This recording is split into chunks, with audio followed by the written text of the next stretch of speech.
the awning.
Good morning.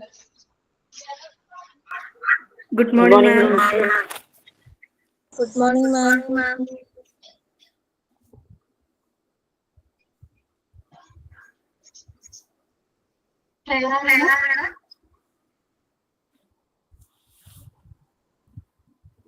ഞാൻ പാടാം മാം. Mute ആക്കണോടാ.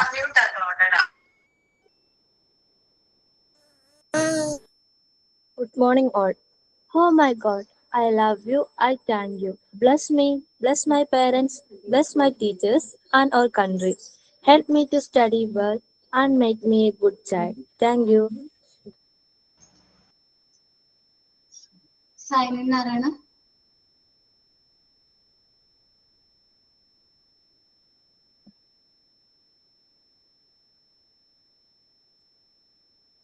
Sign in ആക്കി പ്രിപ്പയർ ചെയ്തിട്ടില്ലേ? തോട്ട് ഓഫ് ദ ഡേ ഞാൻ ചെയ്യാം ma'am. Good morning, ma'am. Good morning, friends, and good morning, our technical staffs. Today, I am sharing with a little one. No one has traveled the road of success without crossing streets of failure. God never promised easy journeys in life. He only promised great destinations. So, everyone choose your destinations and starts your journey. Good morning. Have a nice day. Good morning. Last ക്ലാസ്സിൽ നമ്മൾ ഈ chapter discuss ചെയ്തോണ്ടിരുന്നേ ഓർമ്മയുണ്ടോ? നമ്മള് നോർമലൈസേഷനെ പറ്റി പറഞ്ഞുകൊണ്ടിരിക്കുവായിരുന്നു. Okay, അത് discuss ചെയ്ത് കഴിഞ്ഞെന്ന് തോന്നുന്നു അല്ലേ? Yes ma'am. ഇനി നമ്മൾ നെക്സ്റ്റ് ചാപ്റ്ററിലേക്ക് മൂവ് ആവുകയാണ്. എന്താണ് ചാപ്റ്ററിന്റെ പേര്? Society of cohesion. പ്രിപ്പയർ ചെയ്തിട്ടില്ലേ? നിങ്ങൾക്ക് മനസ്സിലായത് എന്താണോ അത് മാത്രം പറഞ്ഞാൽ മതി. സൊസൈറ്റി ഓഫ് കൊഹീഷൻ എന്നുള്ള ചെറിയൊരു ചാപ്റ്റർ ആണ്. എനിക്ക് തോന്നുന്നു ഞാൻ കേട്ടോ.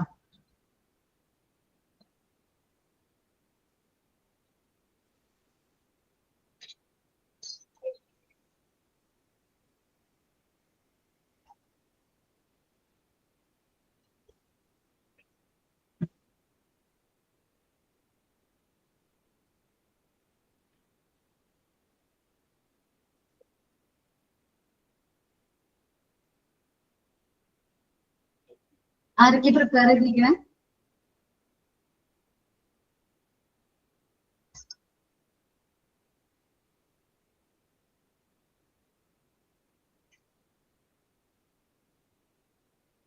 ആരും പ്രിപ്പയർ ചെയ്തിട്ടില്ല സൊസൈറ്റി ഓഫ് കൊഹീഷൻ?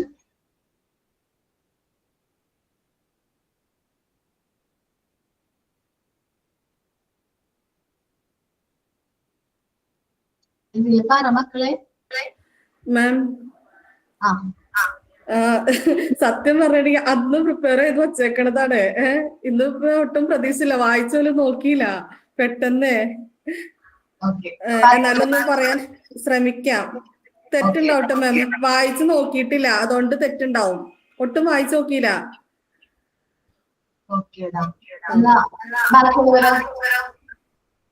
എന്താ മാം കേട്ടില്ല. ബാക്കിയുള്ള കുട്ടികൾ പ്രിപ്പയർ ചെയ്തിട്ടുണ്ടായിരുന്നു. ഉണ്ട് മാം. പ്രിപ്പയർ ചെയ്തിട്ടുണ്ട്. ഓക്കെ. സഹദൂന പറഞ്ഞോട്ടോ. ജസ്റ്റ് ടൈം സ്പെൻഡ് ചെയ്യോ എല്ലാവർക്കും വായിച്ചു നോക്കാനായിട്ട്?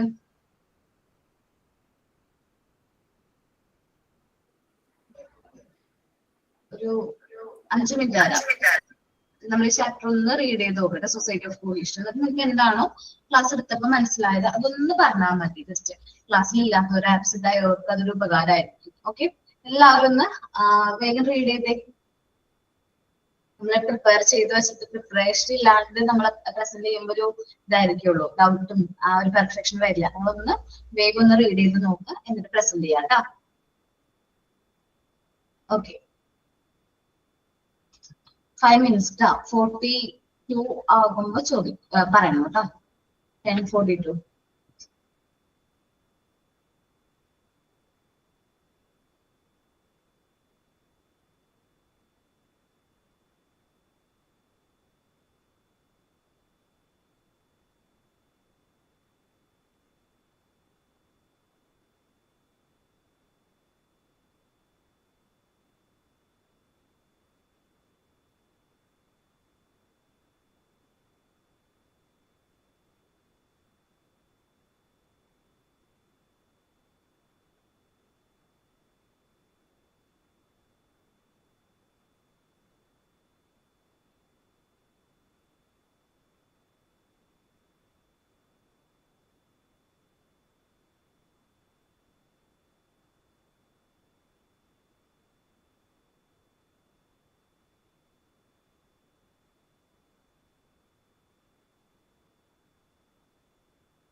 ഓക്കെ, നോക്കിയാ?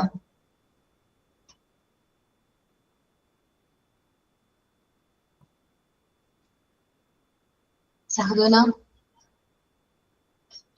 മാം, ജീന പറയുകയാണെങ്കിൽ പറഞ്ഞോട്ടെ മാം. ജീന കഴിഞ്ഞ ദിവസം നോർമലൈസേഷൻ പറഞ്ഞപ്പോഴേ അടിപൊളി ക്ലാസ് ആയിരുന്നു, അത് എല്ലാവർക്കും മനസ്സിലാവുകയും ചെയ്തു. അപ്പൊ അതാരും കുറച്ചുകൂടി ബെറ്റർ എന്ന് തോന്നണേ. എല്ലാവരും പറയണം കേട്ടോ. ജീന പ്രസന്റ് ചെയ്തോട്ടാ. Okay ma'am. Society of cohesion. Society of cohesion എന്ന് പറയുമ്പോൾ നമ്മൾ നോർമലൈസേഷൻ ആൻഡ് ഡീവിയേഷനിൽ പറഞ്ഞ കാര്യങ്ങൾ തന്നെയാണ് നമ്മൾ ഇതിലും അതുമായിട്ട് റിലേറ്റഡ് ആയിട്ടുള്ള കാര്യം തന്നെയാണ് ഈ ഇതിലും പറയുന്നത്, യൂണിറ്റിലും പറയുന്നത്. സൊസൈറ്റി ഓഫ് കൊഹിഷൻ എന്ന് പറയുമ്പോൾ നമുക്ക് എല്ലാവർക്കും അറിയാം, മോണ്ടിസോറി ക്ലാസ് റൂമിൽ വരുന്ന കുട്ടികൾക്ക് അവർക്ക് അവരുടെ ഇഷ്ടത്തിനനുസരിച്ച് ആക്ടിവിറ്റീസും അവരുടെ വർക്കൊക്കെ ചെയ്യാനുള്ള ഒരു സ്വാതന്ത്ര്യം ആ കുട്ടികൾക്ക് ലഭിക്കുന്നുണ്ട്, മോണ്ടിസോറി ക്ലാസ് റൂമിൽ നിന്ന് ലഭിക്കുന്നുണ്ട്. അപ്പോൾ ഇത്തരത്തിൽ ഉള്ള സൗകര്യങ്ങൾ ചെയ്തു കൊടുക്കുക, അതിനുള്ളൊരു സാഹചര്യം ഉണ്ടാക്കി കൊടുക്കലാണ് ഒരു ഫെസിലിറ്റേറ്ററുടെ ഏറ്റവും പ്രധാനപ്പെട്ട അവരുടെ ഒരു കർത്തവ്യം എന്ന് പറയുന്നത്.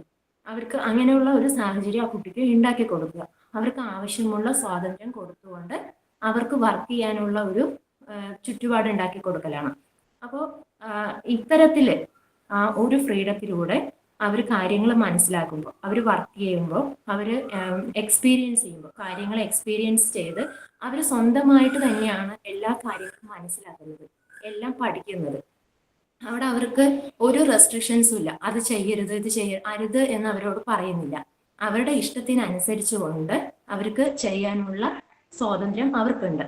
ഇത്തരത്തിലുള്ള കുട്ടികൾക്ക്, ഇത്തരത്തിൽ വർക്ക് ചെയ്യുന്ന കുട്ടികൾക്ക്, അല്ലെങ്കിൽ എപ്പോഴും ആക്റ്റീവായിട്ടിരിക്കുന്ന കുട്ടികൾക്ക് അവരുടെ മെന്റൽ എനർജിയും ഫിസിക്കൽ എനർജിയും നല്ലതായിരിക്കും. അങ്ങനെയുള്ള കുട്ടികളുടെ മെന്റൽ എനർജിയും ഫിസിക്കൽ എനർജിയും നല്ലതായിരിക്കും. അപ്പോൾ ഇത്തരത്തിലുള്ള കുട്ടികളെയാണ് നമ്മൾ നോർമലൈസ്ഡ് ചൈൽഡ് എന്ന് പറയും. ഒരു ആക്ടിവിറ്റിയിൽ തന്നെ കോൺസെൻട്രേറ്റ് ചെയ്തുകൊണ്ട് ആ ആക്ടിവിറ്റി കംപ്ലീറ്റ് ചെയ്യുന്ന ഒരു കുഞ്ഞിനെയാണ് നമ്മൾ നോർമലൈസ്ഡ് ചൈൽഡ് എന്ന് പറയുന്നത്. അത്തരത്തിലുള്ള ഒരു നോർമലൈസ്ഡ് ചൈൽഡിനെയാണ് സൊസൈറ്റി ഓഫ് ന്യൂ ചിൽഡ്രൻ എന്ന് പറയുന്നത്. അവർക്ക് സ്വാതന്ത്ര്യം കൊടുക്കുക എന്ന് പറഞ്ഞാൽ അവർക്ക് എന്തും ചെയ്യാനുള്ള സ്വാതന്ത്ര്യം എന്നല്ല, ആ ക്ലാസ് റൂമിൽ അവർക്ക് അവരർഹിക്കുന്ന സ്വാതന്ത്ര്യം അവർക്ക് കൊടുത്തുകൊണ്ട് കാര്യങ്ങൾ മനസ്സിലാക്കാനുള്ള സാഹചര്യം ഉണ്ടാക്കി കൊടുക്കുക എന്നുള്ളതാണ്. അപ്പൊ അതിലൂടെയാണ്, അവരുടെ ആ ആക്ടിവിറ്റീസിലൂടെയും ആ വർക്കിലൂടെയുമാണ് അവർ എല്ലാ കാര്യങ്ങളും സ്വയം പഠിച്ചെടുക്കുന്നത്. അതിലെ മറ്റുള്ളവരോട് എങ്ങനെ പെരുമാറണം, മറ്റുള്ളവരെ എങ്ങനെ സ്നേഹിക്കണം, മറ്റുള്ളവരുടെ റൈറ്റ്സിനെ എങ്ങനെയാണ് അവർ റെസ്പെക്റ്റ് ചെയ്യുന്നുണ്ട്, അങ്ങനെയുള്ള കാര്യങ്ങളെല്ലാം അവർ പഠിക്കും ത്രൂ അവരുടെ വർക്കിങ്ങിലൂടെയാണ്. അപ്പോൾ respect for the right of others, അതായത് മറ്റുള്ളവരുടെ അവകാശങ്ങൾ എന്താണെന്ന് മനസ്സിലാക്കാനും അതിനെ റെസ്പെക്ട് ചെയ്യാനും പഠിക്കുക എന്നുള്ളതാണ്. അപ്പം അതായത് ഇപ്പം കുട്ടികൾക്ക് അപ്പാരറ്റ്സ് എന്ന് പറയുന്നത്, ക്ലാസ് റൂമിലുള്ള അപ്പാരറ്റ്സ്, ആക്ടിവിറ്റീസ് ചെയ്യാനുള്ള സാധനങ്ങൾ ചിലപ്പം ലിമിറ്റഡ് ആയിരിക്കും. അപ്പോൾ ഒരു കുട്ടി ചെയ്ത് കഴിഞ്ഞിട്ട് വേണമായിരിക്കും മറ്റുള്ള ഒരാൾക്ക് ചെയ്യാനായിട്ട്. അപ്പൊ അങ്ങനെയുള്ള, അപ്പോൾ ചില കുട്ടികളിൽ ഇപ്പം മോണ്ടിസോറി ക്ലാസ് റൂമിൽ എത്തുന്ന എല്ലാ കുട്ടികളും ഒരുപോലെ ആയില്ല. ചില കുട്ടികൾക്ക് തോന്നും ഇത് എൻ്റെ മാത്രമാണ്, ഇത് എനിക്കുള്ളതാണ്, എനിക്ക് ചെയ്യാൻ വേണ്ടി മാത്രം ഉള്ളതാണെന്നൊക്കെ ആയിരിക്കും അവർ ഫസ്റ്റ് വന്ന സമയത്ത് അവർക്ക് തോന്നുക. പക്ഷെ അവിടുത്തെ ആ ട്രെയിനിങ്ങിലൂടെ അവർ ചെയ്യുന്ന കാര്യങ്ങളിലൂടെ അവരത് മനസ്സിലാക്കും, ഇത് മറ്റുള്ളവർക്കും കൂടി പഠിക്കാനുള്ളതാണ്, അവർക്കും കൂടെ ചെയ്യാനുള്ള കാര്യങ്ങളാണെന്ന്. അത് മനസ്സിലാക്കുമ്പോൾ അവർ തന്നെ സ്വയം എല്ലാവർക്കും അത് കിട്ടുന്ന രീതിയിൽ, അവൈലബിൾ ആകുന്ന രീതിയിൽ അവർ അതിനെ ഷെയർ ചെയ്യാൻ പഠിക്കും. ആ ഷെയറിങ് മെന്റാലിറ്റിയും മറ്റുള്ളവർക്ക് കൊടുക്കേണ്ട ആ റെസ്പെക്റ്റും ഒക്കെ അവർ പഠിക്കുന്നത് ത്രൂ അങ്ങനെയുള്ള ഒരു സാഹചര്യത്തിലൂടെയാണ്, ആ വർക്കിങ്ങിലൂടെയാണ് പഠിക്കുന്നത്. അപ്പോൾ നമ്മൾ ഉപയോഗിക്കുന്ന ആക്ടിവിറ്റിക്ക് ഉപയോഗിക്കുന്ന സാധനങ്ങൾ മറ്റുള്ള കുട്ടികൾക്കും കൂടെ ആവശ്യമുള്ളതാണ്, അവരും കൂടെ അത് അതിലൂടെ പഠിക്കേണ്ടതാണെന്ന് മനസ്സിലാക്കി അത് 1 by 1 ആയിട്ട് ഓരോരോ കുട്ടികൾക്ക് അത് കൊടുക്കാനുള്ള ഒരു മെന്റാലിറ്റി അവർ ഉണ്ടാക്കിയെടുക്കുകയാണ്. അവരോട്, മറ്റുള്ള കുട്ടികളോട് അവർക്ക് സിമ്പതി കാണിക്കാൻ പഠിക്കും, അവരെ സ്നേഹിക്കാൻ പഠിക്കും. അതോടെ ആ ഒരാൾ ചെയ്ത് കഴിയുന്നത് വരെ ക്ഷമയോടെ കാത്തിരിക്കാൻ, അവരുടെ ആ ക്ഷമാശീലം ഉണ്ടാകുന്നു കുട്ടികൾക്ക്.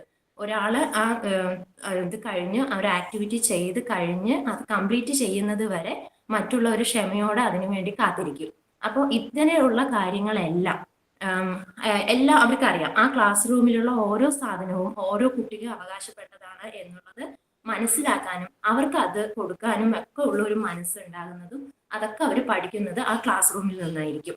അതുപോലെയാണ് റെസിപ്രോക്കൽ ഹെൽപ്പ് എന്ന് പറയുന്നത്. അതായത് കുട്ടികൾ പരസ്പരം ഹെൽപ്പ് ചെയ്യാൻ പഠിക്കും. ഒരു ഹെൽപ്പിംഗ് മെന്റാലിറ്റി അവരിലുണ്ടാകും. ഇപ്പം ചില കുട്ടികൾക്ക് ഭയങ്കര സ്പീഡായിട്ട് കാര്യങ്ങൾ ചെയ്യാൻ പറ്റുമായിരിക്കും, ഒരു ആക്ടിവിറ്റി കംപ്ലീറ്റ് ചെയ്യാൻ പറ്റുമായിരിക്കും. പക്ഷേ പല കുട്ടികൾക്കും അത് പറ്റുന്നുണ്ടാവില്ല. അവർ ഭയങ്കര സ്ലോ ആയിട്ടായിരിക്കും ആ ആക്ടിവിറ്റി കംപ്ലീറ്റ് ചെയ്യുന്നത്. അപ്പൊ ഈ പെട്ടെന്ന് ചെയ്ത് തീർക്കുന്ന കുട്ടി അവൻ ആ സ്റ്റെപ്പുകൾ മനസ്സിലാക്കും, എങ്ങനെയാണ് ആ സ്പീഡിൽ എങ്ങനെയാണ് ആ ഒരു ആക്ടിവിറ്റി കംപ്ലീറ്റ് ചെയ്യേണ്ടതെന്നുള്ളത് മനസ്സിലാക്കുമ്പോൾ അത് മറ്റുള്ളവരെ സഹായിക്കാനുള്ള ഒരു മനസ്സ് കൂടെ കാണിക്കാറുണ്ട്. ഇപ്പൊ അവരുടെ ആ ആക്ടിവിറ്റി കംപ്ലീറ്റ് ചെയ്ത് കഴിഞ്ഞ് മറ്റൊരാൾക്ക് ഇത് കൊടുക്കുന്ന സമയത്ത് അവർ ചെയ്യാൻ വൈകുന്ന സമയത്ത് അവരെ അതിനെ ഹെൽപ്പ് ചെയ്യാൻ, അവർക്ക് ആ കാര്യങ്ങൾ പറഞ്ഞു കൊടുക്കാനൊക്കെ ഉള്ള ഒരു മനസ്സ് ആ കുട്ടികൾക്ക് ഉണ്ടാകും. അപ്പം അവരിൽ അങ്ങനെയുള്ള നല്ല കാര്യങ്ങൾ അവർ ചെയ്യുന്ന സമയത്ത് നമ്മൾ അവരെ പ്രോത്സാഹിപ്പിക്കുന്നു. അവരിൽ നല്ല കാര്യങ്ങൾ നമ്മൾ പ്രോത്സാഹിപ്പിച്ച് അവർ ചെയ്ത കാര്യങ്ങൾ നല്ലതാണെന്ന് പറയുമ്പോൾ കുട്ടികൾക്ക് കൂടുതൽ അങ്ങനത്തെ കാര്യങ്ങൾ ചെയ്യാനുള്ള ടെൻഡൻസികൾ ഉണ്ടായിക്കൊണ്ടിരിക്കും. അപ്പം ഷെയറിംഗ് മെന്റാലിറ്റിയും ഹെൽപ്പിംഗ് മെന്റാലിറ്റിയും എല്ലാം ഇതൊക്കെ കുട്ടികളിൽ ഡെവലപ്പ് ചെയ്യുന്നത് ത്രൂ ഇങ്ങനെയുള്ള ആക്ടിവിറ്റീസിലൂടെയും ഈ സാഹചര്യങ്ങളിലൂടെയൊക്കെ ആയിരിക്കും. പിന്നെ മോറൽ ഹെൽപ്പ്. അപ്പോൾ മോണ്ടിസോറി ക്ലാസ് റൂമിലുള്ളത് പല ഏജ് ഗ്രൂപ്പിലുള്ള കുട്ടികളായിരിക്കും. ഒരേ ഏജ് ഗ്രൂപ്പിലായിരിക്കില്ല, പല ഏജ് ഗ്രൂപ്പിലുള്ള കുട്ടികളായിരിക്കും ഉണ്ടാകുക.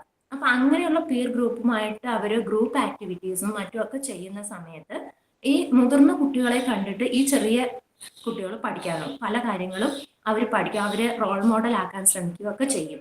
അപ്പോൾ നല്ലതും ചീത്തയും എല്ലാം അവർ സ്വയം മനസ്സിലാക്കിയിട്ട് തിരുത്തി മുന്നോട്ട് പോകാനാണ് ആ കുട്ടികൾ ശ്രമിക്കുക.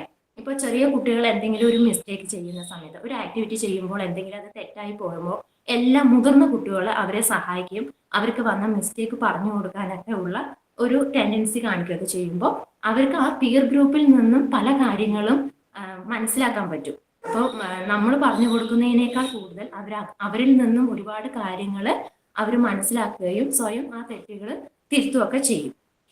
അങ്ങനെ ഒരു പ്രാക്ടിക്കൽ ലൈഫിലേക്ക് വരുമ്പോൾ അവർ ഈ ക്ലാസ് റൂമിൽ നിന്ന് കിട്ടുന്ന എക്സ്പീരിയൻസ് കറക്റ്റായിട്ട് അവർക്ക് ഉപയോഗിക്കാനും കൂടെ പറ്റും. നമുക്കറിയാം മോണ്ടിസോറി ക്ലാസ് റൂം എന്ന് പറയുമ്പോൾ ഒരു മിനി വേൾഡ് തന്നെയാണ് അവർക്ക് അവിടെ ഒരുക്കിയിരിക്കുന്നത്. അപ്പം അവിടെ കൊടുക്കുന്ന ആക്ടിവിറ്റീസും റിയൽ ആയിട്ടുള്ള ആക്ടിവിറ്റീസ് ആണ്. അതിൽ മോണ്ടിസോറി മെത്തേഡിൽ കൊടുക്കുന്ന എല്ലാ ആക്ടിവിറ്റീസും റിയൽ ആയിട്ടുള്ളത് കാരണം കുട്ടികൾക്ക് അവരുടെ സറൗണ്ടിങ്സുമായിട്ട് പെട്ടെന്ന് ഇടപഴകാൻ പറ്റും, അവർക്ക് അത് മനസ്സിലാക്കാൻ പറ്റും. കാര്യങ്ങൾ അവർക്ക് അവിടെ ഒന്നും പരിചയക്കുറവുണ്ടാവില്ല. അവരിതെല്ലാം കഴിഞ്ഞ് പുറത്തോട്ട് ഇറങ്ങുമ്പോൾ സൊസൈറ്റിയിലേക്ക് വരുന്ന സമയത്ത് അവർക്ക് ആ കാര്യങ്ങൾ മനസ്സിലാക്കി എടുക്കാൻ ബുദ്ധിമുട്ടുണ്ടാവില്ല. അവർ ക്ലാസ് റൂമിൽ കണ്ട് ശീലിച്ച അതേ കാര്യങ്ങൾ തന്നെയായിരിക്കും അവർ പുറത്ത് വരുമ്പോൾ കാണാൻ പറ്റുന്നത്. പിന്നെ അവരിൽ ഒരു ഒത്തൊരുമ ഉണ്ടാകും ആ കുട്ടികളിൽ ഒരു ഒത്തൊരുമ. അതെല്ലാം അവർ സ്വയം ഡെവലപ്പ് ചെയ്യുന്നതാണ്. അവരുടെ ത്രൂ ആക്ടിവിറ്റിയിലൂടെയും അവരുടെ വർക്കിലൂടെയും എക്സ്പീരിയൻസിലൂടെയും ഒക്കെയാണ് അവർ ഈ എല്ലാ കാര്യങ്ങളും അവർ ലേൺ ചെയ്യുന്നതും അവരത് ഫോളോ ചെയ്യുന്നതും ഒക്കെ ഈ ഒരു രീതിയിലാണ്. അങ്ങനെയാണ് അവരിൽ ഈ ക്ഷമാശീലം കുട്ടികളിൽ ഉണ്ടാകുന്നത്. അതും ഈ ക്ലാസ് ത്രൂ വർക്കിങ്ങിലൂടെയാണ് അവർക്ക് അത് ഉണ്ടാകുന്നത്. മറ്റുള്ളവർ ആ ഒരു ആക്ടിവിറ്റി ഫിനിഷ് ചെയ്യുന്നത് വരെ അവർക്കത് കാത്തിരിക്കാനും അത് ക്ഷമയോടുകൂടി മറ്റുള്ളവർ ചെയ്യുന്നത് നോക്കി അതിൽ നിന്ന് പല കാര്യങ്ങൾ അവർ ലേൺ ചെയ്യുന്നുണ്ട്. അങ്ങനെ അവരുടെ പീർ ഗ്രൂപ്പുമായിട്ട് അവർ നിന്ന് ഗ്രൂപ്പ് ആക്ടിവിറ്റീസും ഇൻഡിവിജ്വൽ ആക്ടിവിറ്റീസും എല്ലാം ചെയ്യുമ്പോൾ അവർക്ക് ഒരുപാട് കാര്യങ്ങൾ അതിൽ നിന്ന് അവർക്ക് മനസ്സിലാക്കാനും അതെല്ലാം അവർക്ക് ഫോളോ ചെയ്യാനും പറ്റും. പിന്നെ കുട്ടികളിൽ ഒരു കോപ്പറേഷൻ ഉണ്ടാകും. അവർ ഒരു ഒത്തൊരുമയോട് കൂടി ആ എല്ലാ വർക്കുകളും ചെയ്യാൻ, ഒരു ഗ്രൂപ്പ് ആക്ടിവിറ്റിയൊക്കെ ആകുന്ന സമയത്ത് എല്ലാ കുട്ടികളും ഒരേപോലെ ആ ആക്ടിവിറ്റി ഫിനിഷ് ചെയ്യാനും സക്സസ്സിൽ എത്തിക്കാനും വേണ്ടിയിട്ട് എല്ലാ കുട്ടികളും ഒരുപോലെ ശ്രമിക്കും. അവരുടേതായ ഒരു ഇത് അവർ കൊടുത്തുകൊണ്ട് ഓരോ കുട്ടിയും ചെയ്യേണ്ട കാര്യങ്ങൾ അവർ കൃത്യമായി ചെയ്ത് ആ ആക്ടിവിറ്റി ഫിനിഷ് ചെയ്യാനുള്ള ഒരു മനസ്സ് അവർക്കുണ്ടായിരിക്കും. ഇത്തരത്തിലുള്ള വർക്കിലൂടെയാണ് അവർ ഡിസിപ്ലിൻ എന്താണെന്നുള്ളത് പഠിക്കുന്നത്. അതായത് ചെയ്യുന്ന കാര്യങ്ങളിൽ ഒരു ചിട്ട ഉണ്ടായിരിക്കണം. ഒരു ഡിസിപ്ലിൻ എന്ന് പറഞ്ഞാൽ അത് ആരും അവരെ കൊണ്ട് ഫോഴ്സ് ചെയ്തിട്ട് ചെയ്യിക്കുന്ന കാര്യങ്ങളല്ല. അതെല്ലാം അവർക്ക് സ്വാതന്ത്ര്യം കൊടുത്തുകൊണ്ട് ആ ആക്ടിവിറ്റീസ് ചെയ്യിച്ചുകൊണ്ട് അതിലൂടെ തന്നെയാണ് അവർ ആ ഡിസിപ്ലിൻ എന്ന് പറയുന്നത് അവർ തന്നെ ബിൽഡ് ചെയ്തെടുക്കുന്നതാണ്, അവർ തന്നെ അത് ചെയ്തെടുക്കുന്നതാണ്. അപ്പോൾ അവരുടെ ആ വർക്ക് എക്സ്പീരിയൻസിലൂടെയാണ് അവർക്ക് ആ ഡിസിപ്ലിൻ ഉണ്ടാകുന്നത്. അപ്പം ഒരു ആക്ടിവിറ്റി ഒരു കുട്ടിക്ക് ഒരു പ്രാവശ്യം ചെയ്തതുകൊണ്ട് ആ ആക്ടിവിറ്റി കംപ്ലീറ്റ് ചെയ്യാനോ അത് സക്സസിൽ എത്തിക്കാനോ പറ്റില്ല. അവൻ വീണ്ടും വീണ്ടും ആ സാധനം ചെയ്തുകൊണ്ടേ ഇരിക്കുമ്പോഴാണ് ആ പ്രാക്ടീസിലൂടെയാണ് അവൻ അതിന്റെ ഫിനിഷിലേക്ക് എത്തുന്നത്, അത് കംപ്ലീറ്റ് ചെയ്യാൻ എത്തുന്നത്. അപ്പൊ ആ ഓരോ സ്റ്റെപ്പും അവനിൽ തറവാകും. എങ്ങനെയാണ് ഇത് കംപ്ലീറ്റ് ചെയ്യേണ്ടത്, എങ്ങനെയാണ് ഇതിന്റെ സക്സസിലേക്ക് എത്തിക്കേണ്ടത് എന്നുള്ളത് അവന് നല്ല തറ ആവുകയും ചെയ്യും. അതിലൂടെ അപ്പൊ ആ ഒരു ഡിസിപ്ലിൻ ഉണ്ടാവുകയാണ്. അത് ക്ഷമയോടുകൂടി ആ ഓരോ സ്റ്റെപ്പ് ബൈ സ്റ്റെപ്പ് ആയിട്ട് ആ ആക്ടിവിറ്റി കംപ്ലീറ്റ് ചെയ്ത് അതിനെ ഫിനിഷിംഗ് പോയിന്റിൽ എത്തിക്കാനുള്ള ഒരു ഡിസിപ്ലിൻ അവനുണ്ടായിരിക്കും. ചിട്ടയോടുകൂടി ഓരോ സ്റ്റെപ്പും കറക്റ്റായിട്ട് അത് ചെയ്യും. അപ്പോൾ ഒരു ആക്ടിവിറ്റി ഒരു പ്രാവശ്യം ചെയ്തത് കൊണ്ട് ആ കുട്ടിക്ക് അതിനെക്കുറിച്ചുള്ള ഒരു ഇതുണ്ടാവണമെന്നില്ല. മറിച്ച് ആ വർക്ക് അവൻ കണ്ടിന്യൂസ് ആയിട്ട് അത് ചെയ്തുകൊണ്ടിരിക്കുന്ന സമയത്ത് അവന് പല കാര്യങ്ങളും അതിൽ നിന്നും മനസ്സിലാക്കാനും പെട്ടെന്ന് തന്നെ ആ ടാസ്ക് കംപ്ലീറ്റ് ചെയ്യാനും പറ്റണം. ഇതിലൂടെ തന്നെയാണ് മറ്റുള്ളവരെ റെസ്പെക്ട് ചെയ്യേണ്ടത് എങ്ങനെയാണെന്ന് പഠിക്കുന്നത്.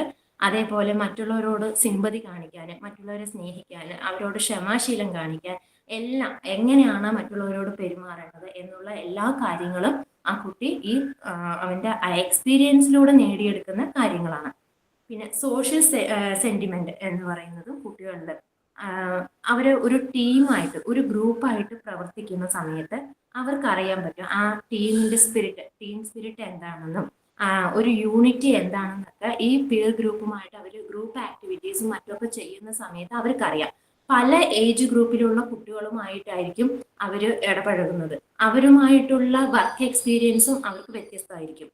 ഒരേ ഏജ് ഗ്രൂപ്പിലുള്ള കുട്ടികളും അതിനേക്കാൾ വേറെ ഒരു ഏജ് ഗ്രൂപ്പിലുള്ള കുട്ടികളുമായിട്ട് ഈ രണ്ടും കോമ്പിനേഷൻ അവർക്ക് വ്യത്യസ്തമായിരിക്കും. ഈ രണ്ടിൽ നിന്ന് കിട്ടുന്ന എക്സ്പീരിയൻസും വ്യത്യസ്തമായിരിക്കും. മുതിർന്ന കുട്ടികളിൽ നിന്ന് പല കാര്യങ്ങളും അവര് കോപ്പി ചെയ്യാൻ നോക്കും. അതുപോലെ അവർ ചെയ്യുന്ന കാര്യങ്ങളെല്ലാം അവർ കണ്ട് മനസ്സിലാക്കും. അതേപോലെ തന്നെ അവരതെല്ലാം ഫോളോ ചെയ്യാനും ശ്രമിക്കും. അങ്ങനെ ഒരു സോഷ്യൽ സെന്റിമെന്റ് ഉണ്ട്. അതായത് അവർക്ക് ഏത് തരത്തിലുള്ള ആൾക്കാരുമായിട്ടും ഒത്തുപോകാൻ കഴിയും.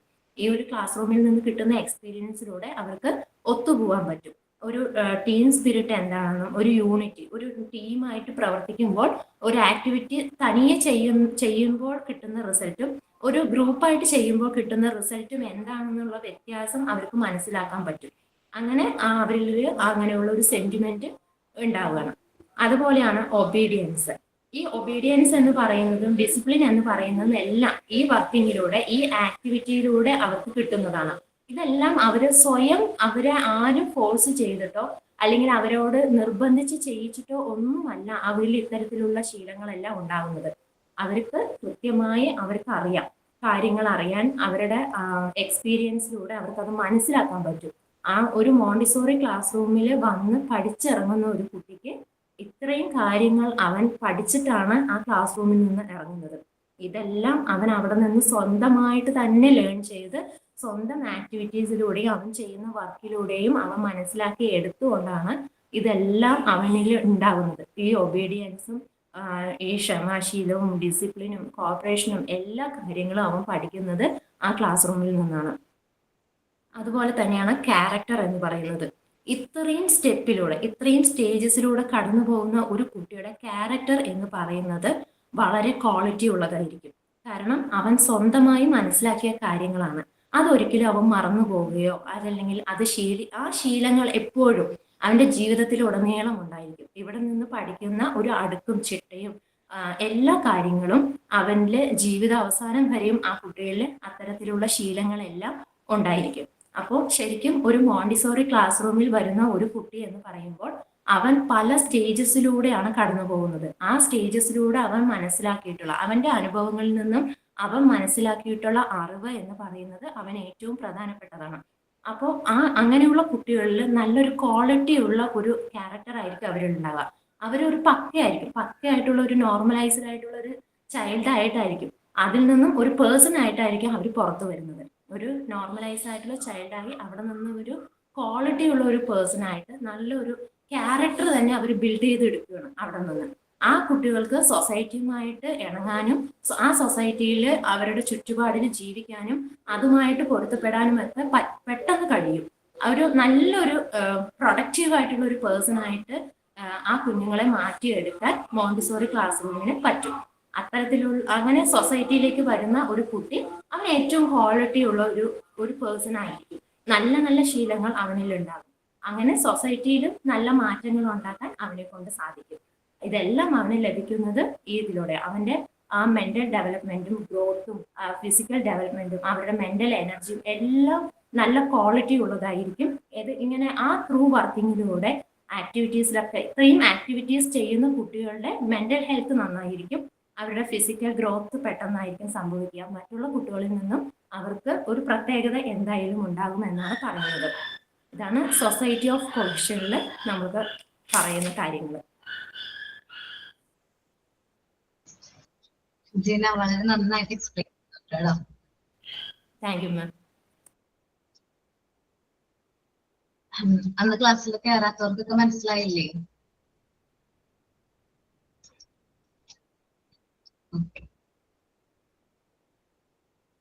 നെക്സ്റ്റ് ആരാ പറയണത്? സഹദുന അല്ലെ? യെസ് മാം.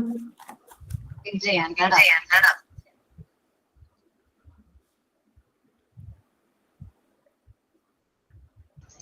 സ്റ്റാർട്ട് ചെയ്തോ?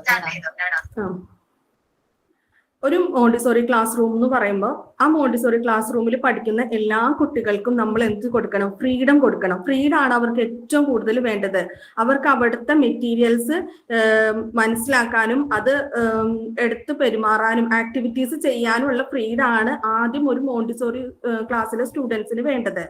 പിന്നെ എന്ന് പറയുകയാണെങ്കിൽ നോർമലൈസ്ഡ് കുട്ടികളെയാണ് സൊസൈറ്റി ഓഫ് ന്യൂ ചിൽഡ്രൻ, അതായത് സൊസൈറ്റി ഓഫ് കൊഹഷൻ എന്ന് പറയുന്നത്.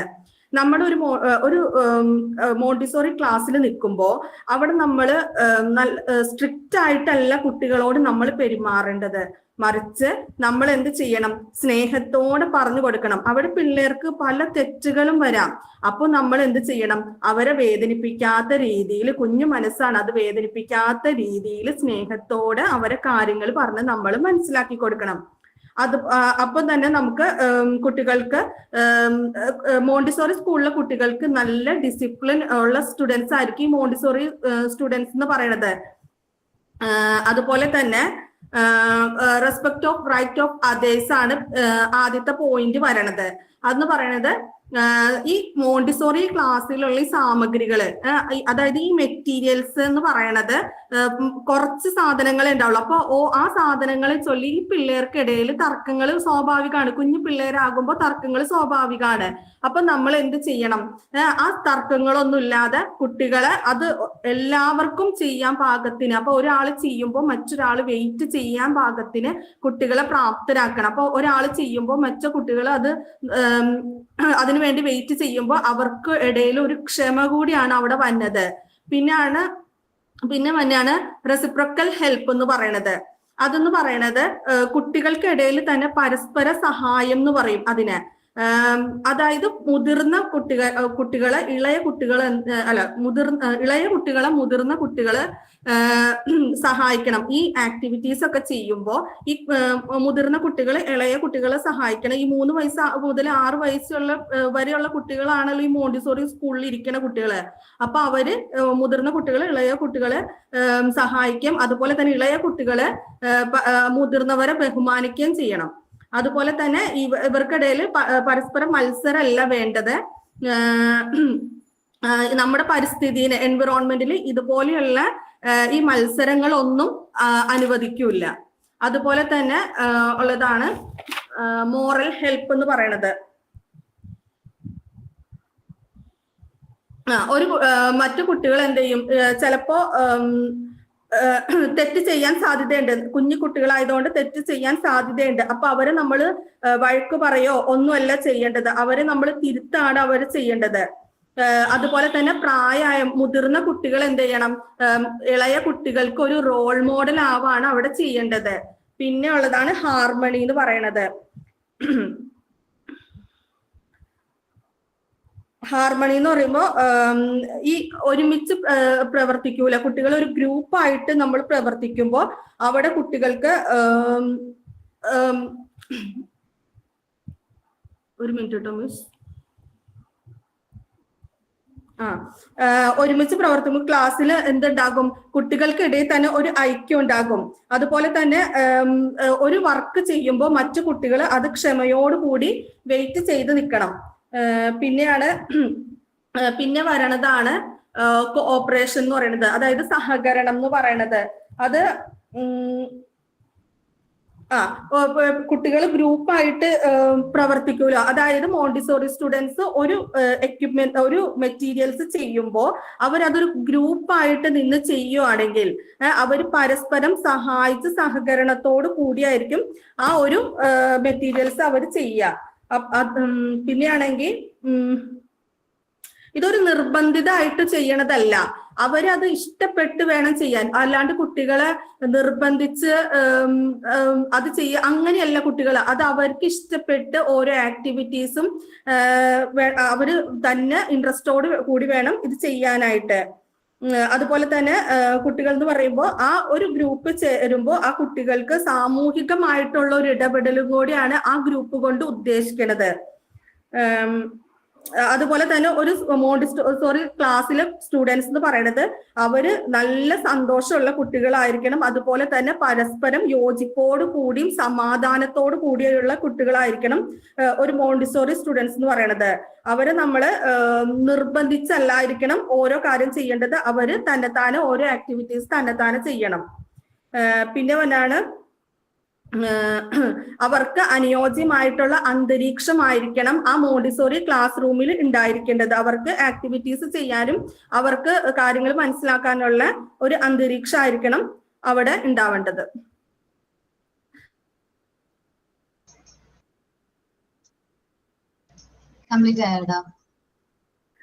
ഇത്രയും ഞാൻ നോക്കിയിട്ടുണ്ടായുള്ളൂ. വ്യാഴാഴ്ചയുള്ള സാധാരണ വന്നപ്പോ തലേന്ന് നോക്കാന്നുള്ള ധാരണയിൽ ഇരുന്നിരുന്നത്, പ്രതീക്ഷിച്ചില്ല. ഓക്കേടാ, കുഴപ്പമില്ല, നന്നായിട്ട് പറഞ്ഞോട്ടാടാ.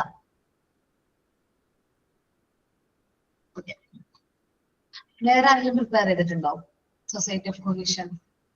ഞാൻ പ്രിപ്പയർ ചെയ്തിട്ടുണ്ട്. ശരിനെ പിൻ ചെയ്യാട്ടാടാ. മിസ്സേ ഞാൻ അധികം ഒന്നും എഴുതിയിട്ടില്ല. അതുപോലെ മനസ്സിലായത് എന്താണോ അത് ഞങ്ങളോട് കമ്മ്യൂണിക്കേറ്റ് ചെയ്താൽ മതി. ഓക്കെ. സൊസൈറ്റി ഓഫ് കൊഹീഷൻ, അതായത് നമ്മുടെ മോണ്ടിസോറി എൻവയോൺമെന്റ് എന്ന് പറയുന്നത് പരസ്പരം കുട്ടികളെ ഇഴുകിച്ചേർന്നിട്ട് അവരുടെ പാർട്ടിസിപ്പേഷനിൽ വരുന്ന ഒരു എൻവയോൺമെന്റ് ആണ് നമ്മുടെ മോണ്ടിസോറി എൻവയോൺമെന്റ് എന്ന് പറയുന്നത്. അതുപോലെ തന്നെ കുട്ടികൾ ഇവിടെ നിന്ന് പഠിക്കുന്ന ഒരുപാട് കാര്യങ്ങളുണ്ട്. ബേസിക് ആയിട്ടുള്ള ഒരുപാട് കാര്യങ്ങൾ നമ്മൾ പറയും, ചൊട്ടയിലെ ശീലം ചുടല വരെയെന്ന്. അപ്പൊ അവരുടെ ആ ഒരു അടിത്തറയാണ് നമ്മൾ മോണ്ടിസോറി എൻവയോൺമെന്റിൽ കറക്റ്റ് ആക്കുന്നത്. അപ്പോൾ കുട്ടികൾക്ക് ആദ്യം തന്നെ നല്ലൊരു ഹെൽപ്പിംഗ് മെന്റാലിറ്റി ഉണ്ടാവുന്നുണ്ട് ഈ മോണ്ടിസോറി എൻവയോൺമെന്റിൽ. അതുപോലെ തന്നെ അവരുടെ ഇഷ്ടത്തിനനുസരിച്ചിട്ട് എന്തും ചെയ്യാമെന്നല്ല, ഫ്രീഡം വിത്തിൻ ദ ലിമിറ്റ്സ് എന്നാണ് പറയുന്നത്. അപ്പൊ അവരുടെ വില്ലിനനുസരിച്ചിട്ട് അവര് മോണ്ടിസോറി എൻവയോൺമെന്റിൽ വർക്ക് ചെയ്യുന്നുണ്ട്. അതുപോലെ തന്നെ അവരുടെ ക്ലാസ് റൂം എന്ന് പറയുന്നത് ഒരു നോർമലൈസ്ഡ് ചിൽഡ്രൻസിന്റെ ഒരു ഗാദറിംഗ് ആണ്. അവരെല്ലാവരും കൂടി ചേർന്നിട്ടുള്ള അവരുടെ ഒരു നോർമലൈസ്ഡ് ചിൽഡ്രൻസിന്റെ ഒരു ഗാദറിംഗ് ആണ്. അതുപോലെ തന്നെ മോണ്ടിസോറി എൻവയോൺമെന്റ് എന്ന് പറയുന്നത് അവര് അവിടെ നിന്ന് പഠിക്കുന്നത് റെസ്പെക്റ്റും ഷെയറിങ്ങും അവർ ബേസിക് ആയിട്ട് ഇവിടെ പഠിക്കുന്നുണ്ട്. അതുപോലെ തന്നെ പരസ്പര സഹായം. അവര് മുതിർന്ന കുട്ടികള് നമ്മളുടെ കുഞ്ഞു കുട്ടികളെ സഹായിക്കുന്നുണ്ട്. അത് ഭാവിയിൽ അടുത്ത കുട്ടികൾ വരുമ്പോൾ ഈ കുട്ടികൾ മുതിർന്നവരാകും. അപ്പൊ അവരുടെ താഴെയുള്ള കുട്ടികളെ സഹായിക്കുന്നുണ്ട്. അതുപോലെ തന്നെ മ്യൂച്വൽ ഹെൽപ്പ് അവിടെ വരുന്നുണ്ട്. അതുപോലെ തന്നെ കുട്ടികൾക്കെന്ന് പറയുന്നത് മോറൽ ഹെൽപ്പ് അവരവിടെ നിന്ന് പഠിക്കുന്നുണ്ട്. മറ്റുള്ളവരെ കംഫർട്ട് ആക്കിക്കൊണ്ട് ആണ് അവിടെ ആക്ടിവിറ്റീസ് ചെയ്യുന്നത്. അതുപോലെ തന്നെ അവിടെ പരസ്പര പൊരുത്തം ഉണ്ടാവുന്നുണ്ട്. കുട്ടികൾ തമ്മിൽ അങ്ങോട്ടും ഇങ്ങോട്ടും സമാധാനപരമായിട്ടും പൊരുത്തത്തോട് കൂടിയിട്ടാണ് അവർ വർക്ക് ചെയ്യുന്നത്.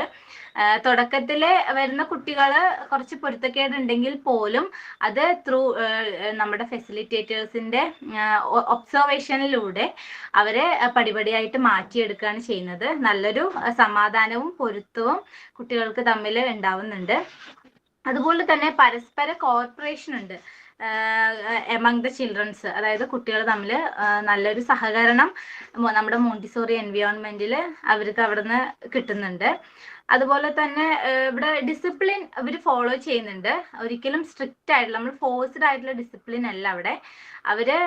അവരുടെ ഈ മോണ്ടിസോറി എൻവയോൺമെന്റിൽ നിന്നും അവര് അറ്റൈൻ ചെയ്തിട്ടുള്ള പേഷ്യൻസ്, റെസ്പെക്റ്റ്, ഇവയെല്ലാം കൊണ്ട് ഉണ്ടാവുന്ന ഒരു ഡിസിപ്ലിൻ ആണ് ഇവിടെ കുട്ടികൾക്ക് കിട്ടുന്നത്. അതുപോലെ തന്നെ ഇവിടെ ഒരു ടീം വർക്ക് ആണ്. ഒരിക്കലും ഒരു സെൽഫ് അച്ചീവ്മെന്റ് എന്നൊരിക്കലും പറയില്ല ഇവര്. കുട്ടികളെ ഗ്രൂപ്പ് അച്ചീവ്മെന്റിനാണ് ഇവർ പ്രാധാന്യം കൊടുക്കുന്നത്. ഇപ്പൊ ഒരു ഗ്രൂപ്പിൽ ഒരു കുട്ടിയാണ് പ്രവർത്തിച്ചിട്ട് ആ ഗ്രൂപ്പ് വിജയിച്ചതെങ്കിൽ പോലും അതൊരിക്കലും ആ കുട്ടി സെൽഫ് അച്ചീവ്മെന്റ് ആയിട്ട് എടുക്കുന്നില്ല. ആ കുട്ടി ഗ്രൂപ്പ് അച്ചീവ്മെന്റ് ആണ് അവിടെ എന്നുള്ളതിനാണ് അവിടെ പ്രാധാന്യം കൊടുക്കുന്നത്. അതുപോലെ തന്നെ കുട്ടികൾ വൈഡ് റേഞ്ച് ഓഫ് ഹാപ്പി, അവർ ഹാപ്പി ആയിട്ട് ഇരിക്കുന്നു. അതുപോലെ തന്നെ പീസ് ആൻഡ് ഹാർമണി ആയിട്ട് ഇരിക്കുന്നു. അതുപോലെ തന്നെ ടീച്ചേഴ്സ് എന്ന് പറയുന്നത് അവര് ഒബ്സർവ് ചെയ്യുന്നുണ്ട്, ഗൈഡ് ചെയ്യുന്നുണ്ട് കുട്ടികളെ. അതായത് കുട്ടികൾ അവിടുത്തെ ഗൈഡ് ലൈൻസ് ഫോളോ ചെയ്യുന്നുണ്ടോ എന്നുള്ളത് ടീച്ചേഴ്സ് ഒബ്സർവ് ചെയ്യുന്നുണ്ട്. അതുപോലെ തന്നെ ഒരിക്കലും ഫോഴ്സ്ഡ് ആയിട്ടുള്ള ഡിസിപ്ലിൻ അല്ല അവിടെ നമ്മുടെ മോണ്ടിസോറി എൻവയോൺമെന്റിൽ ഉള്ളത്. അവരുടെ ഇന്നർ ഡിസിപ്ലിൻ ആണ്. അവർ അവിടെ നിന്ന് കൈവരിച്ചിട്ടുള്ള പേഷ്യൻസും, അതായത് നമ്മൾ റിപ്പീറ്റേഷനും പേഷ്യൻസും ഇതിലെല്ലാത്തിലും കൂടിയിട്ട് അവർക്ക് കൈവരിച്ചിട്ടുള്ള ഡിസിപ്ലിൻ ആണ് അവരുടെ ഇന്നർ ഡിസിപ്ലിൻ. അത് അവർ അവിടെ ഫോം ചെയ്യുന്നുണ്ട്. അതുപോലെ തന്നെ അവരുടെ ക്യാരക്ടർ എന്ന് പറയുന്നത് ആ എൻവയോൺമെന്റിന് ആപ്റ്റ് ആയിട്ടുള്ള രീതിയിലായിരിക്കും അവരുടെ ക്യാരക്ടർ ഫോർമേഷൻ ഉണ്ടാവുന്നത്. അതുപോലെ തന്നെ ഏത് കണ്ടീഷൻസിലും അവരുടെ ഏത് എൻവയോൺമെന്റിലും ജീവിക്കാനുള്ള ഒരു ബേസിക് ആയിട്ടുള്ള ഒരു വേൾഡ്, ഒരു മിനി വേൾഡ് തന്നെ അവിടെ കുട്ടികൾക്ക് വേണ്ടിയിട്ട് നമ്മളുടെ ഫെസിലിറ്റേറ്റേഴ്സ് ഒരുക്കുന്നുണ്ട്. പുറത്തു പോയാൽ എന്തൊക്കെയാണ് എന്നുള്ളത് പുറം ലോകത്തെ നമ്മളുടെ മോണ്ടിസോറി എൻവയോൺമെന്റിൽ ചെറുതായിട്ടൊന്ന് കൊണ്ടുവരാനായിട്ട് ഫെസിലിറ്റേറ്റേഴ്സ് അവിടെ കാണിക്കുന്നുണ്ട്. അതുപോലെ തന്നെ കുട്ടികൾ അവരുടെ മാക്സിമം എഫേർട്ടാണ് നമ്മുടെ മോണ്ടിസോറി. അഡൾട്ടിനേക്കാളും കുട്ടികൾ ഏത് ചെറിയ കാര്യം ചെയ്യുകയാണെങ്കിലും അവരുടെ മാക്സിമം എഫേർട്ട് ഇട്ടിട്ടാണ് ചെയ്യുന്നത്. അതുപോലെ തന്നെ കുട്ടികൾക്ക് എന്ന് പറയുന്നത് ഈ മോണ്ടിസോറി എൻവയോൺമെന്റിൽ സ്വന്തമായിട്ട് ഉള്ള ആക്ടിവിറ്റീസ് തിരഞ്ഞെടുക്കാനും അതുപോലെ തന്നെ അത് കോൺഫിഡൻ്റ് ആയിട്ട് ചെയ്ത് തീർക്കാനുമുള്ള ഒരു ക്വാളിറ്റി അവർക്ക് ഉണ്ടാവുന്നുണ്ട്. അപ്പോൾ താങ്ക് യു മിസ്, ഇത്രേ ചെയ്തിട്ടുള്ളൂ. ഓക്കെ, നന്നായിരുന്നു കേട്ടോ. വേറെ ആരെങ്കിലും ചെയ്തിട്ടുണ്ടോ? ധൈര്യമായിട്ട് വാ, പേടിക്കൊന്നും വേണ്ട.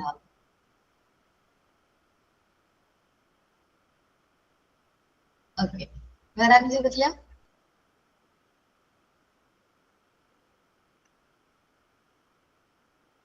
പ്രിയ ചെയ്തിട്ടുണ്ടോ?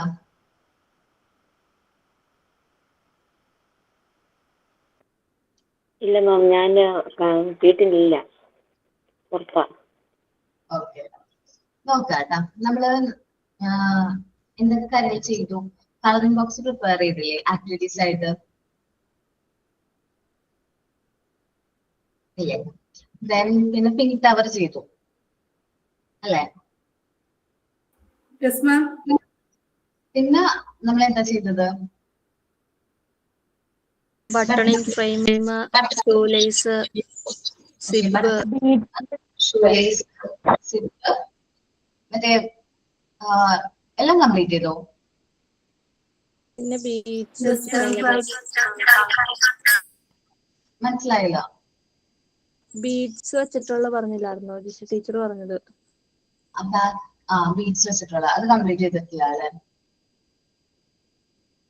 ഓക്കെ, അത് കുറച്ച് ചെയ്തു. ആണോ? ഒന്ന് കാണിച്ചു തരോ ദീപ? Okay ma'am. ഞാൻ പിൻ ചെയ്തിട്ടുണ്ട്.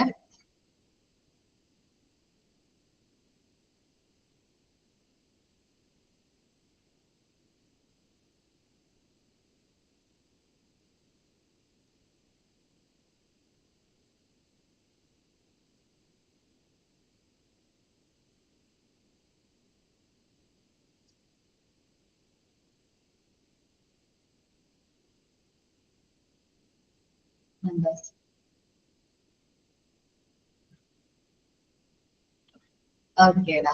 നന്നായിട്ടുണ്ട് കേട്ടോ.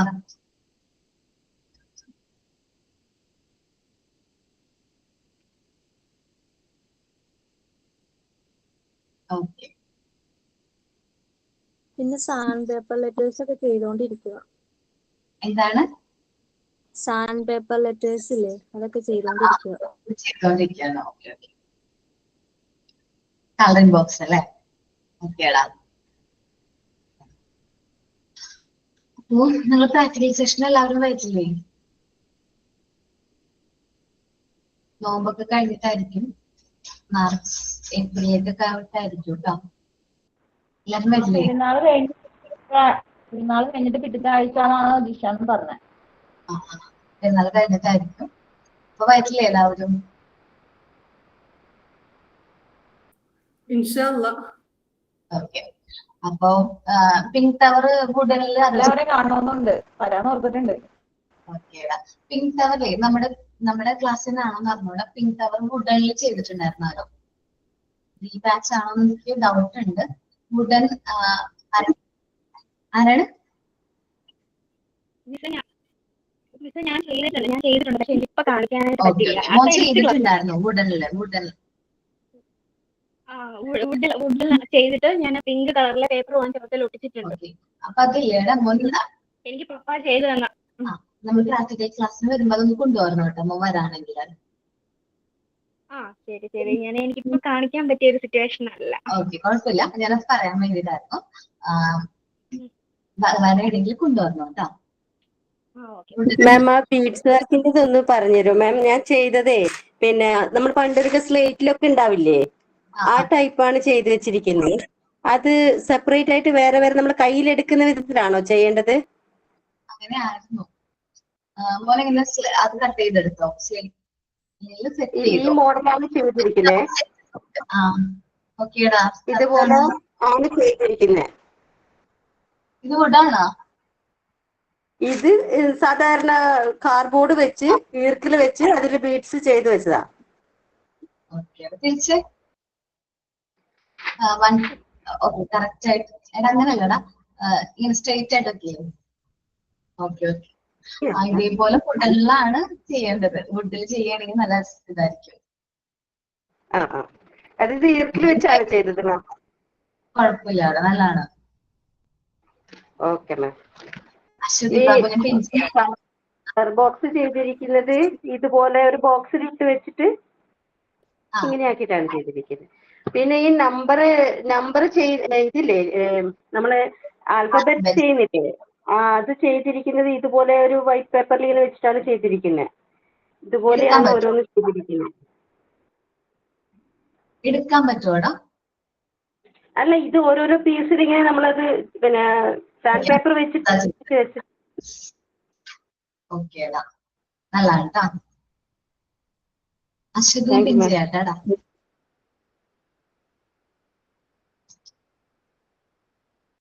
അതെ, ആ ബീഡ്സിന്റെ ചെയ്യുന്നതേ നമ്മൾ ഓരോ കമ്പിയിലും ഒന്നില് ഒന്നിട്ട് രണ്ടിട്ട് അങ്ങനെ സെപ്പറേറ്റ് ആയിട്ട് നമ്മൾ എടുക്കുന്ന വിധത്തിലാണോ ചെയ്യേണ്ടത് മാം? 1 2 അങ്ങനെയല്ലേ ചെയ്തത്? 1 2 3. അതെ, ഇതിപ്പോ ഒരു ഫ്രെയിമിലല്ലേ ചെയ്തിരിക്കുന്നത്, അല്ലാതെ അല്ലേ ചെയ്യേണ്ടത്?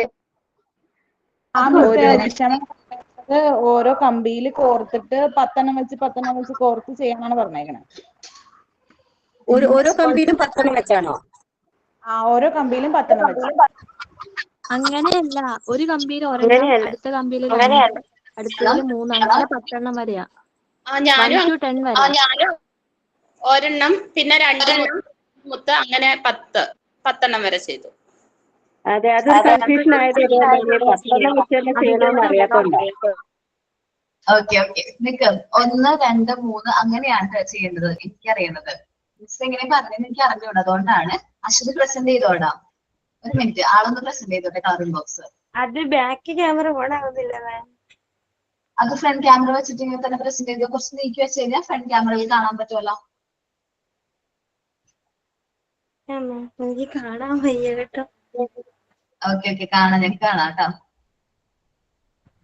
ഓക്കേടാ,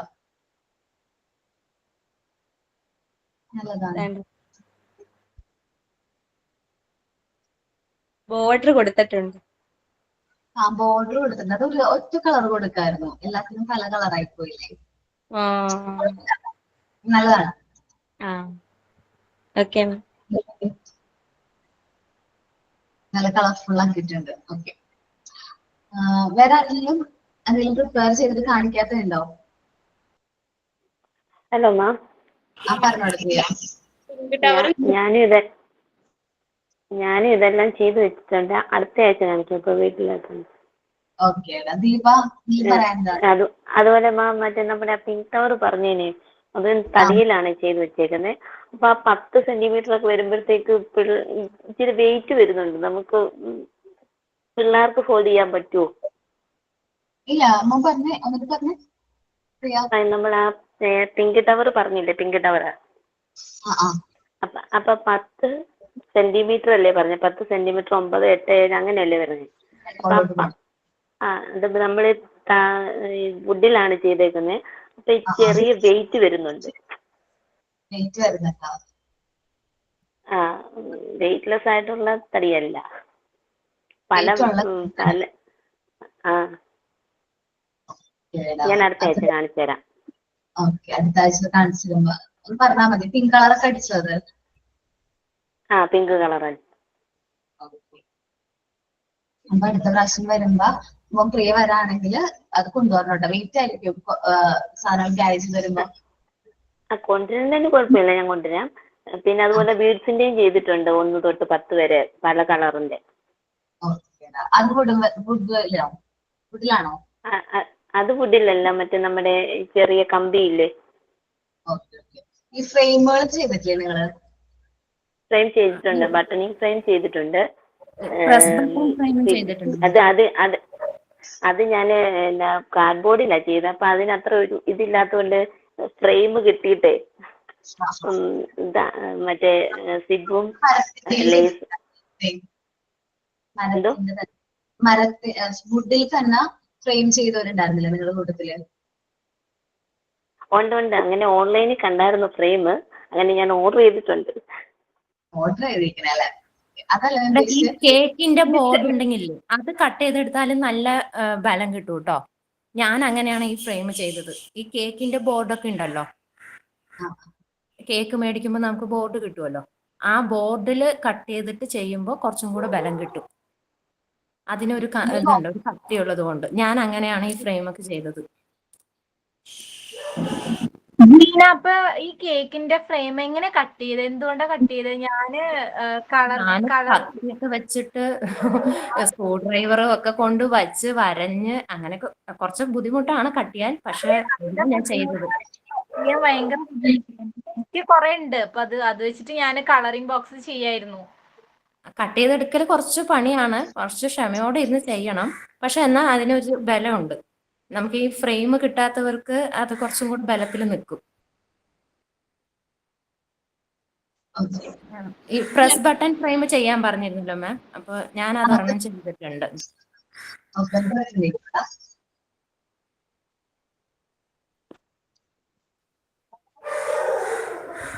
കാണാൻ പറ്റുന്നുണ്ടോ മാം?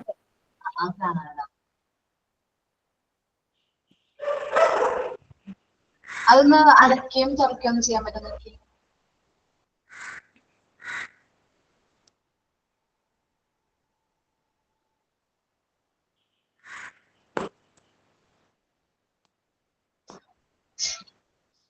ഓക്കെ, കുഴപ്പമില്ല കേട്ടോ, നല്ലതാണ് കേട്ടോ. കേക്കിന്റെ ഫ്രെയിം ആണെന്ന് നമുക്ക് വിചാരിക്കില്ല, ആ ബോർഡർ ആണെന്ന് തോന്നില്ല. നല്ലതാണ്.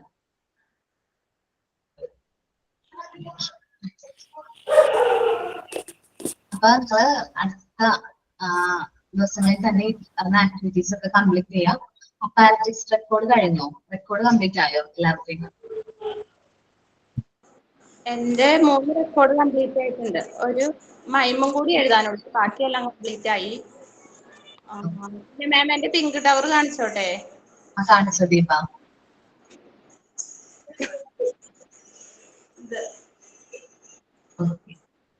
പിന്നെ ആണെങ്കിൽ സിബ് വെച്ചിട്ടുള്ളതും ചെയ്തു. അത് ഈ ഫ്രെയിമിലേക്ക് കൂടി ഒട്ടിക്കാനുള്ളതാണ്. അപ്പൊ ഞാൻ ജസ്റ്റ് ചെയ്ത് വെച്ചിട്ടേ ഉള്ളൂ. ഇനി അത് ഒട്ടിക്കാനുണ്ട്. പിന്നെ ബട്ടണിന്റെ ചെയ്തു. അത് ഞാൻ ഫ്രെയിം നോക്കിയിട്ട് എനിക്ക് കിട്ടിയില്ല, ഒട്ടിച്ചു വെച്ചത് അത് പറഞ്ഞു പോയി. ഇങ്ങനെ ഓക്കെ, അതൊന്ന് ഫ്രെയിമിലേക്ക് ആക്കട്ടോ. പിങ്ക് കളർ എത്ര വെച്ചിട്ട് എടുത്തത് സെന്റിമീറ്റർ? അയ്യോ, ഞാൻ അളവ് നോക്കിയിട്ടല്ല മാം ചെയ്തത്. ഞാനൊരു കുറെ പെട്ടി ഒപ്പിച്ചിട്ട് പെട്ടി അങ്ങ് പൊതിയുക ചെയ്തത്, ഗിഫ്റ്റ് പോലെ അങ്ങ് പൊതിയുക ചെയ്തത്. അതില്ലേ അളവുണ്ട് അതിന് 10 സെന്റിമീറ്റർ. നിങ്ങളൊന്ന് യൂട്യൂബിൽ നോക്കിക്കഴിഞ്ഞാൽ കറക്റ്റ് ആയിട്ട് ചെയ്തിരിക്കുന്നത് നല്ലതാണ്. എന്നാലും യൂട്യൂബിൽ നോക്കിക്കഴിഞ്ഞാൽ നിങ്ങൾക്ക് കറക്റ്റ് ആയിട്ട് തന്നെ ചെയ്യണമെന്ന് കിട്ടും. 10 സെന്റിമീറ്റർ ആയിരിക്കും അതിന്റെ എല്ലാ വശവും വന്നത്.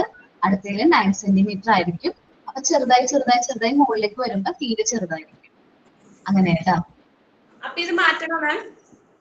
അത് മോന്റെ സൗകര്യം പോലെ സമയമുള്ളപ്പോ ചെയ്യണം കേട്ടോ. ശരി മാം.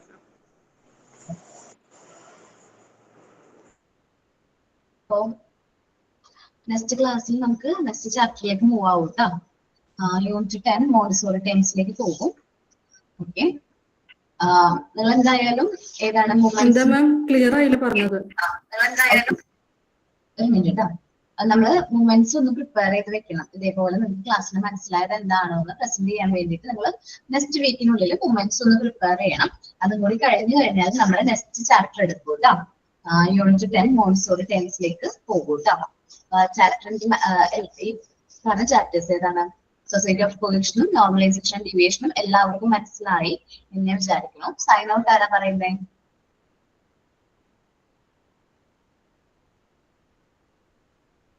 Sign out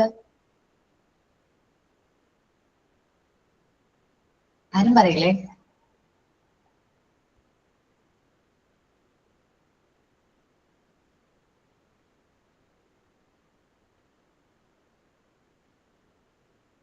okay, thank you.